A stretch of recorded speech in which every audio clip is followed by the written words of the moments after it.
ഈ യാത്ര ആന്ധ്രാപ്രദേശിലേക്കാണ്. ആന്ധ്രാപ്രദേശിലെ ലേബാക്ഷി ടെമ്പിളും ഇന്ത്യയിലെ തന്നെ രണ്ടാമത്തെ നീളം കൂടിയ ഗുഹകളിലൊന്നായ ബെലം കേവ്സും പിന്നെ ഗ്രാൻഡ് കാനിയൻ ഓഫ് ഇന്ത്യ എന്നറിയപ്പെടുന്ന ഗണ്ടിക്കോട്ടയാണ് നമ്മുടെ ഡെസ്റ്റിനേഷൻസ്. അപ്പോൾ അത് കവർ ചെയ്യാൻ നമ്മൾ രാവിലെ ഏകദേശം വയനാട്ടിൽ നിന്ന് 5 മണിക്ക് ഇറങ്ങിയതാണ്. ഫോറസ്റ്റിലൂടെയുള്ള യാത്ര നമുക്കറിയാലോ, രാവിലെ ആകുമ്പോൾ കോടമഞ്ഞിറങ്ങിയ കാടും അതായത് സൂര്യോദയത്തിന് മുമ്പുള്ള കാടിൻ്റെ ഭംഗി എന്ന് പറയുന്നത് ഭയങ്കര ഒരു ബ്യൂട്ടിയാണ്. അപ്പോൾ അതും കണ്ടുകൊണ്ട് നാഗർഹോളെ റൂട്ടിലൂടെയാണ് നമ്മൾ യാത്ര ചെയ്തു പോകുന്നത്. കാട് കഴിഞ്ഞ പാടെ തന്നെ നമ്മൾ ചായ കുടിക്കാൻ വേണ്ടി നിർത്തി. നല്ലൊരു ഹോട്ടൽ കണ്ട സമയത്ത് നമ്മൾ നിർത്തി. നല്ല നീറ്റായിട്ടുള്ളൊരു ഹോട്ടലായിരുന്നു.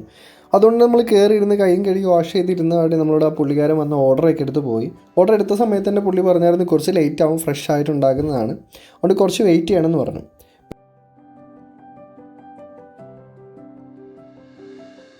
രാവിലത്തെ ചായ എന്ന് പറയുന്നത് നമുക്ക് ഭയങ്കര എനർജി ഡ്രിങ്ക് പോലെയാണ്. കാരണം രാവിലെ ചായ കിട്ടിയില്ല നമുക്ക് എന്തോ പോലെയല്ലേ. അങ്ങനെ ചായ നല്ല ടേസ്റ്റി ചായ ആയിരുന്നു കേട്ടോ. നല്ല ചായപ്പൊടി കിട്ടാൻ നല്ല മധുരമുള്ള നല്ലൊരു ചായ ആയിരുന്നു. ആ ചായ കുടിച്ചുകൊണ്ടിരിക്കുമ്പോൾ തന്നെ നമുക്കുള്ള ഫുഡ് ഐറ്റംസ് വന്നിട്ടുണ്ടായിരുന്നു. പൂരിയും വടയൊക്കെ ആയിരുന്നു നമ്മൾ ഓർഡർ ചെയ്തിട്ടുണ്ടായിരുന്നത്. കൂട്ടത്തിൽ ഇഡ്ഡലിയൊക്കെ പറഞ്ഞിട്ടുണ്ട്. വട കിട്ടാൻ ലേറ്റ് ആവുമെന്ന് പറഞ്ഞുകൊണ്ട് തന്നെ നമ്മൾ ഇഡ്ഡലി മതി, പൂരി ഇത്രയും കിട്ടിയത് മതി എന്ന രീതിയിൽ നമ്മൾ കഴിച്ചിട്ടുണ്ടായിരുന്നു. അത്യാവശ്യം നല്ല ടേസ്റ്റി ഫുഡായിരുന്നു, നല്ല വൃത്തിയുള്ള ഫുഡായിരുന്നു കേട്ടോ.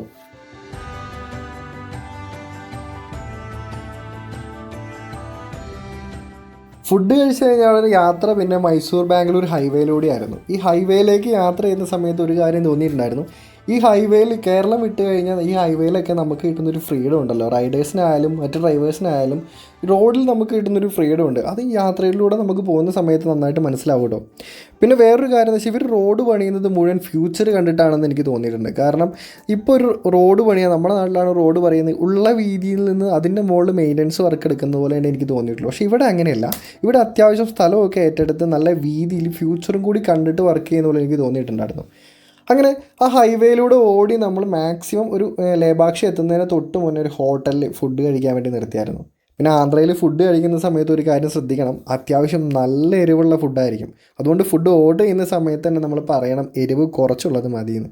അല്ലെങ്കിൽ ഉണ്ടല്ലോ അവസ്ഥയായിരിക്കും, നല്ല കണ്ണിൽ നിന്ന് മൂക്കിൽ നിന്നൊക്കെ വെള്ളമൊക്കെ വന്ന് കണ്ടില്ലേ കഴിക്കുന്ന സമയത്ത് അവസ്ഥയാണ്. പിന്നെ ബാക്കി വെക്കേണ്ടതൊക്കെ വരും. പൊതിഞ്ഞെടുക്കുക എന്നുള്ള ഓപ്ഷൻ നമുക്ക് ഉണ്ടാവില്ല ആ സമയത്ത്.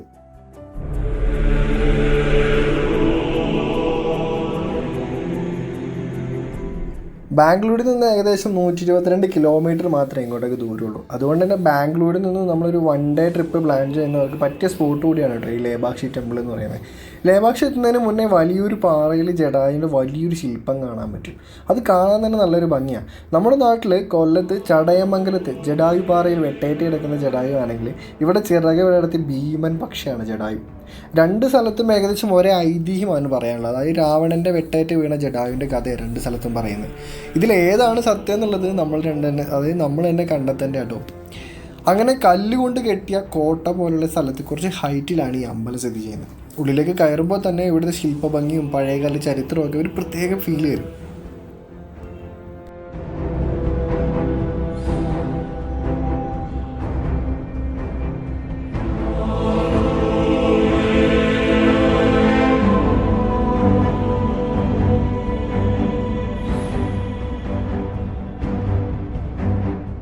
രാമായണ കഥയുമായി ബന്ധപ്പെട്ട ഒരു നഗരമാണ് ലേബാക്ഷി. വാൽമീകി രാമായണം അനുസരിച്ച് രാമൻ ഹനുമാന്റെ കൂടെ ലങ്കയിലേക്കുള്ള യാത്രയിൽ ജഡായുവിനെ ഇവിടെ വെച്ച് കണ്ടുമുട്ടിയെന്നും അന്ന് രാവണൻ്റെ വെട്ടേറ്റ് മരണതുല്യനായി കിടന്നിരുന്ന ജഡായുവിൻ്റെ അടുത്ത് എന്ന രാമൻ ലേ പക്ഷി എന്ന് പറഞ്ഞു എന്നാണ് പുരാണം. എഴുന്നേൽക്കുക പക്ഷി എന്നാണ് കേട്ടോ ഈ വാക്കുകളുടെ അർത്ഥം. ആ വാക്കുകൾ ചേർന്ന് ഇന്നത്തെ ലേബാക്ഷി എന്ന ഒറ്റ വാക്കുണ്ടായി എന്നാണ് വിശ്വാസം. ഇവിടെ ഇടനാഴിയിലൂടെ നടക്കുമ്പോണ്ടല്ലോ, ഇവിടെ ഓരോ തൂണിലുള്ള കൊത്തുപണികൾ നമ്മൾ വളരെ ശ്രദ്ധിച്ച് നോക്കണം. ആ സമയത്തുള്ള ശില്പികളുടെ കഴിവുണ്ടല്ലോ, അത് മാറുകയായിട്ട് നമുക്ക് തോന്നും ആ സമയത്ത്. അമ്പലത്തിൻ്റെ ഉള്ളിൽ കയറിയപ്പോഴാണ് പുറത്തുള്ളതിനേക്കാൾ ഭംഗി നമുക്ക് ഇവിടുത്തെ ഇതിനുള്ളിലുള്ള തൂണുകൾക്കാണെന്ന് തോന്നുക കേട്ടോ. വളരെ ഷാർപ്പായിട്ട് കൊത്തിയെടുത്ത ദേവീദേവന്മാരുടെ ശില്പങ്ങളിൽ നിന്ന് നമുക്ക് കണ്ണെടുക്കാൻ തോന്നില്ല.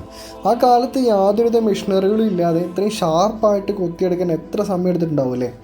എല്ലാ ശില്പങ്ങളും ഒരു വിജയനഗര ശൈലിയിൽ കൊത്തിയെടുത്തിരിക്കുന്ന പോലെ നമുക്ക് തോന്നാം. അതായത് ഹംപിയിൽ പോയവർക്ക് അവിടെ കണ്ട അതേ ശില്പകല ചിലപ്പോൾ ഇവിടെയും കാണാൻ പറ്റുമായിരിക്കും. ശിവഭക്തരായിട്ടുള്ള വീരണ്ണ വിരൂപണ്ണ എന്ന് പറഞ്ഞ 2 സഹോദരങ്ങളാണ് ഈ ക്ഷേത്രം നിർമ്മിച്ചതെന്നാണ് കരുതപ്പെടുന്നത്. ഈ ക്ഷേത്രം പുരാതന ഭാരതീയ വാസ്തുവിദ്യയുടെ ഒരു ഉദാഹരണം കൂടിയാണെന്നിട്ട് പറയാം കേട്ടോ.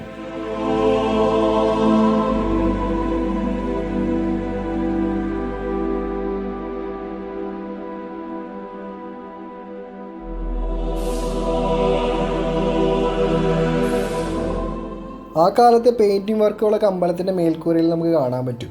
കല്ലുപൊടിയും മരത്തിൻ്റെ കറയും ഒക്കെയാണ് അന്നത്തെ കാലത്ത് ഈ ചിത്രങ്ങളൊക്കെ വരയ്ക്കാൻ വേണ്ടിയിട്ട് ചായക്കൂട്ടുകൾക്കായിട്ട് അവർ ഉപയോഗിച്ചിട്ടുണ്ടായിരുന്നത്. മിക്കതും പുരാണ കഥകളാണ് കേട്ടോ ഈ ചിത്രങ്ങളായി വരച്ചു വച്ചിരിക്കുന്നത്.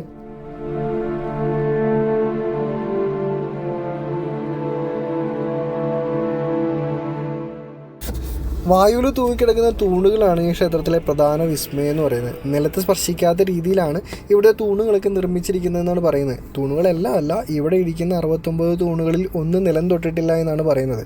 ഭഗവാൻ ശിവൻ്റെ കോപം കാരണമാണ് ഈ തൂണുകൾ നിലം തൊടാത്തതെന്നാണ് വിശ്വാസം. പക്ഷേ ഇപ്പോൾ ഈ തൂണിൻ്റെ ഒരു വശം നിലത്ത് മുട്ടിയാണ് നിൽക്കുന്നത് കേട്ടോ. അത് എന്താണെന്ന് ചോദിച്ചാൽ, ഒരിക്കൽ ഇതിൻ്റെ പിറകിലെ രഹസ്യം അന്വേഷിക്കാൻ വേണ്ടിയിട്ട് ബ്രിട്ടീഷ് എഞ്ചിനീയർ അതിൻ്റെ പിന്നിലെ എഞ്ചിനീയറിംഗ് മൈൻഡ് കണ്ടെത്തിയിട്ടുണ്ടായിരുന്നു. അതായത് അതിന് തൊട്ടതോടെ ബാക്കിയുള്ള എല്ലാ തൂണുകളും ചെരിഞ്ഞു തുടങ്ങിയത്രേ. മറ്റു തൂണുകളുടെ നിലനിൽപ്പും മേൽക്കൂറുകളുടെ നിൽപ്പും എല്ലാം ആ ഒരൊറ്റ തൂണിനെ അടിസ്ഥാനമാക്കിയായിരുന്നു എത്രയാണെന്ന് ഈ ബ്രിട്ടീഷ് എഞ്ചിനീയർ കണ്ടെത്തിയത് കേട്ടോ. അങ്ങനെയാണ് ഈ കൽത്തൂണുകളുടെ അത്ഭുതം ലോകം അറിയുന്നത്. നമുക്ക് നോക്കിയാൽ മനസ്സിലാവും, തൂണിൻ്റെ അടിഭാഗം തറയിൽ തട്ടിയാണ് നിൽക്കുന്നതെന്ന് കാണാൻ പറ്റും. ചെറിയൊരു ഭാഗം മാത്രം തട്ടി നിൽക്കുന്നത് കാണാൻ പറ്റും. എന്തൊക്കെയായാലും ഈ തൂണിൻ്റെ അടിയിലൂടെ നമ്മൾ ഇട്ടിരിക്കുന്ന ഡ്രസ്സ് കടത്തിയെടുത്താൽ ജീവിതത്തിലെ എല്ലാ കടബാധ്യതകളും മാറി ഐശ്വര്യം വരുമെന്നാണ് വിശ്വാസം. ഇതേ ഒരു ചേച്ചിയും ഹസ്ബൻഡും കൂടി ചേച്ചിയുടെ ഷാൾ അതിൻ്റെ അടിയിലൂടെ കടത്താൻ ശ്രമിക്കുന്നതായിട്ട് നമുക്ക് കാണാൻ പറ്റും.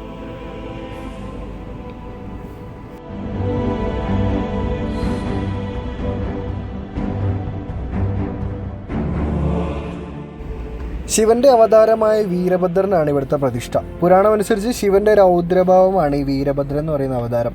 ശ്രീകോവിലിൻ്റെ ഉള്ളിലായിട്ട് മേൽക്കൂരയിൽ നമുക്ക് നോക്കിയാൽ കാണാൻ പറ്റും വീരഭദ്രൻ്റെ വലിയൊരു ചിത്രം വരച്ചു വെച്ചിട്ടുണ്ട്. ഇന്ത്യയിലെ ഏറ്റവും വലിയ ചുവർ ചിത്രങ്ങളിൽ ഒന്നായ ചിത്രം കൂടിയാണ് നമ്മൾ ഈ കാണുന്നത് കേട്ടോ.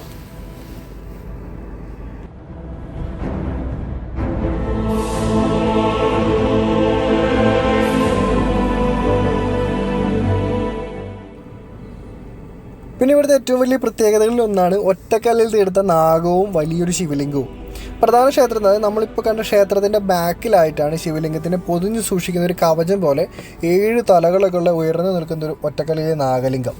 ശില്പികൾ അവരുടെ ഉച്ചയൂണിൻ്റെ സമയത്ത്, അതായത് അന്നത്തെ കാലത്ത് ഇവിടെ ഈ ശില്പത്തിൻ്റെ വർക്കൊക്കെ നടന്നുകൊണ്ടിരുന്ന സമയത്ത്, അന്ന് അവർക്ക് ഇൻ്റർവെല്ലിൽ കിട്ടിയ സമയത്ത് ഒരു നേരം പോക്ക് പോലെ ഉണ്ടാക്കിയ ശില്പമാണിതെന്നാണ് ഇവിടുത്തെ ഗൈഡ് വേറൊരാൾക്ക് പറഞ്ഞു കൊടുക്കുന്നത് ഞാൻ കേട്ടോ കേട്ടോ. എന്തൊക്കെയായാലും ഇത് എങ്ങനെ കൊത്തി എന്ന് അവിടെ ഇരുന്ന് ആലോചിച്ചു പോകും. എന്തൊക്കെയായാലും ഒരു കല്ലല്ലേ, കളിമണ്ണിൽ തീർത്ത പോലെ ഇത്ര സിമ്പിളായിട്ട് അവരെങ്ങനെയാണ് ഇതൊക്കെ കൊത്തിയെന്ന് നമ്മൾ അവിടെ ഇരുന്ന് വെറുതെ ഇരുന്ന് ആലോചിച്ചു പോകും.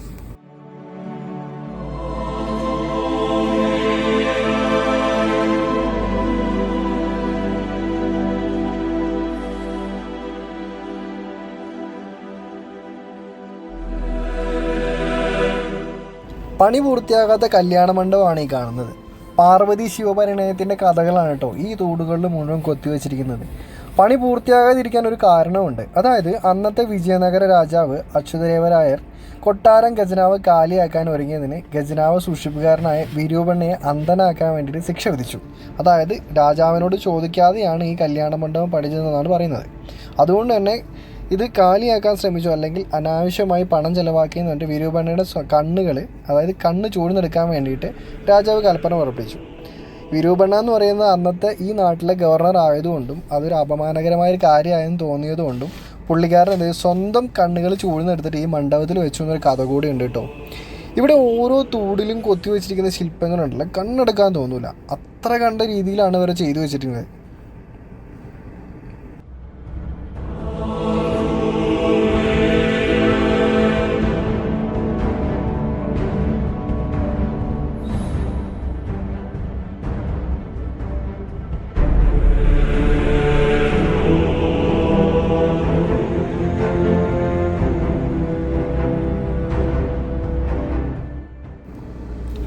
ഈ കോമ്പൗണ്ടിന് പുറത്താണ് ഈ കാണുന്ന വലിയ നന്ദി ശില്പം ഉള്ളത്. ഇവിടെ ഈ ബസവണ്ണ ക്ഷേത്രത്തിലേക്ക് വീരഭദ്രൻ, അതായത് പ്രതിഷ്ഠയിലേക്ക് നോക്കി നിൽക്കുന്ന രീതിയിലാണ് ഈ ശില്പം നിർമ്മിച്ചിട്ടുള്ളത് കേട്ടോ. കല്ലിൽ കൊത്തിയുണ്ടാക്കിയ മണികളും മാലകളൊക്കെ ഇട്ടൊരു അടിപൊളി ശില്പമാണത്. ശ്രാവണബലകളിലെ ബുദ്ധ പ്രതിമയ്ക്ക് ശേഷം രാജ്യത്തെ തന്നെ ഏറ്റവും വലിപ്പമുള്ള ഒറ്റക്കൽ പ്രതിമയാണ് ഈ നന്ദി പ്രതിമ എന്ന് പറയുന്നത്.